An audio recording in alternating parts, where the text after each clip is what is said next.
Why do we need consultation and feedback? Well, it's really simple in the sense that we can't do this alone.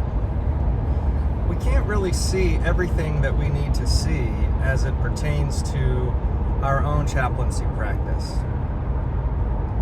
I think it's important to note that chaplaincy is really a team sport. Chaplaincy is a team sport. We can't do it alone. Although it can often feel like we're doing it all alone. We really need each other to help us uncover our blind spots, parts of ourselves that we can't see, those moments when we get hooked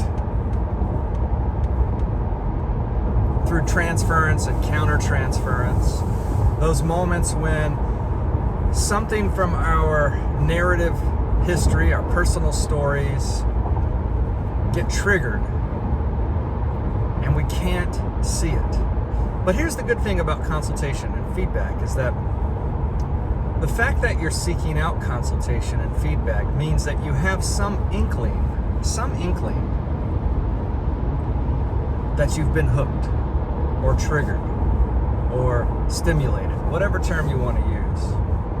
And so under those circumstances, we reach out to a colleague, to a former supervisor, somebody you trust, a consultant, and you say, hey, I need to consult with you for a few moments. I feel like something's going on and I can't quite get my head around it.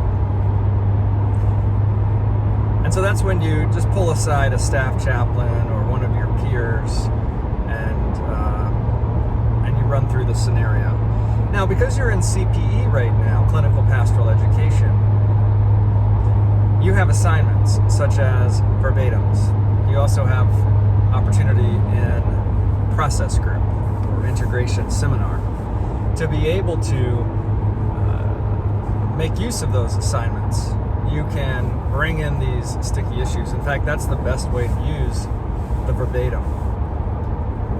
Verbatim goes best when you're bringing in an issue that is really hot for you, really alive for you.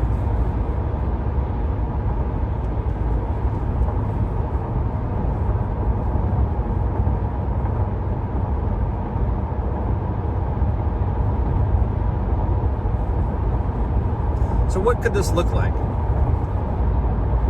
Well, it could be that you've gone up to visit a patient. Something occurs within the visit where you notice within yourself that there is a shift. And some of those shifts can be that you've moved from open-ended questions to closed-ended questions. So again, in the verbatim, start to look for that. You might notice that your empathy flagged. You might notice that you started to feel judgmental of the person,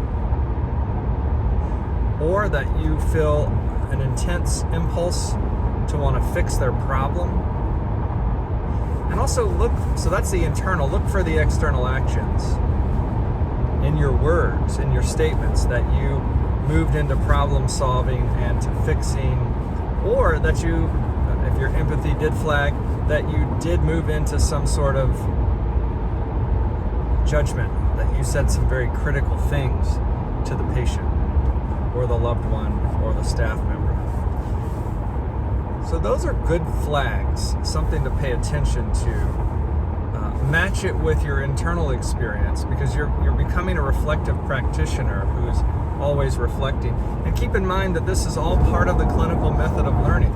So the clinical method of learning is the action, reflection, new or revised action cycle. And what we're talking about is right at the heart of that.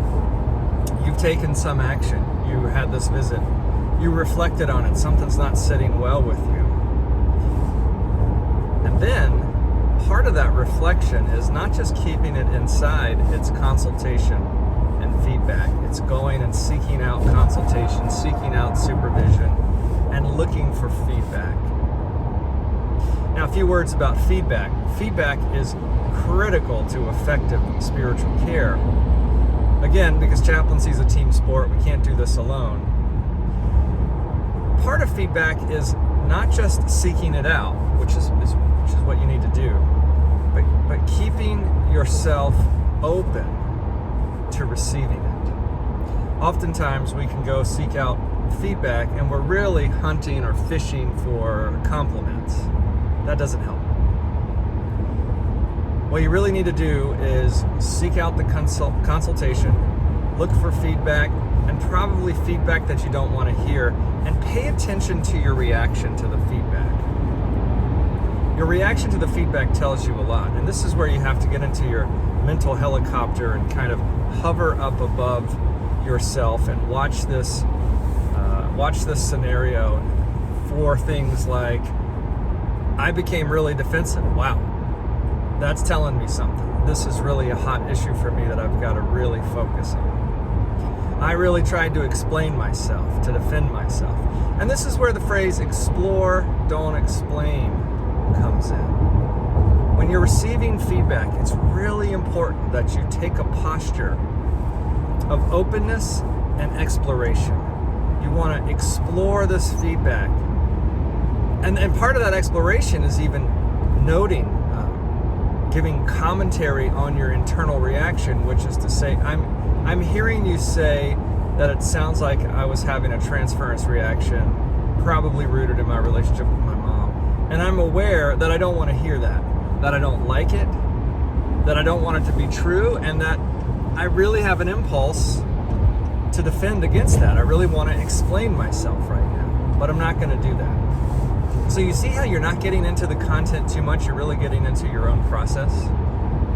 So think about yourself as a commentator. You're commentating on your process, and that starts to tell you something. So you're open, you're exploring, you're not explaining, you're commentating on your internal process, noting your defensiveness when it comes up, and trying to stay open to receive this feedback. Of course, then once you get the feedback and you can receive it, mull it over for a while, sit with it. Let it stimulate new questions. You might want to write, do some journaling. That's a great way of reflection. So do some journaling, see what's coming up for you. See if there are some external resources such as books, podcasts, articles, etc.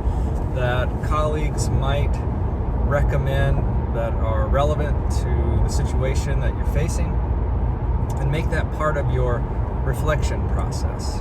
Action, reflection, and then go back and try it again. And when I say try it again, it's possible that you could try it again with the same patient, loved one, or staff member, but it's also likely that they've been discharged in the amount of time it's taken for all of this reflection. So we can't always go back to the exact situation, but when you can, it's a good idea to do that. When you can't, then you want to pay attention to where this issue gets stirred up again next time. So consultation and feedback, very important. Chaplaincy is a team sport. We can't do it alone. We all have blind spots. We benefit from a 360-degree view of ourselves, which we can't possibly give ourselves. That's why we need other people. When you receive feedback, have an open posture, explore, don't explain. Commentate on your own internal process, noting your defensiveness without going into a lot of content. Although it's okay to go into some of the content, but not with the goal of defending yourself, but to further the goal of exploring. And then do some journaling, seek out additional resources, and create some action steps for how you can do it again.